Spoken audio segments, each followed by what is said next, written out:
Hey guys, this is Chadley again at MetalWorks. As you can see, Joe is working on removing the driver's side quarter panel.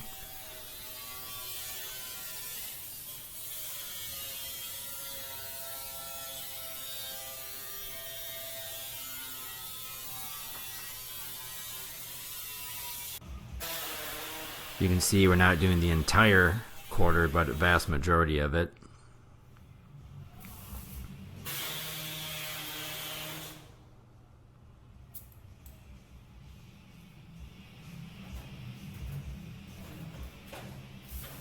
In case you've ever wondered what the inside of a 55 Chevy rear quarter looks like, here's a nice peek inside.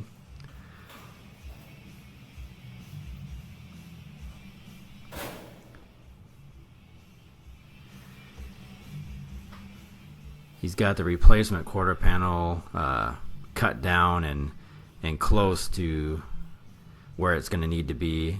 That'll be our next video.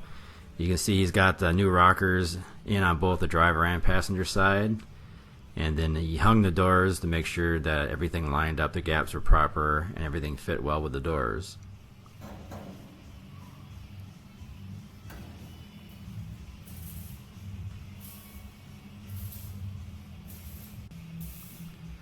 Here's Joe doing a quick mock-up of the replacement quarter panel, and our next video will be him fitting and welding that into place. So thanks for checking in. We'll catch you guys next time. Take care.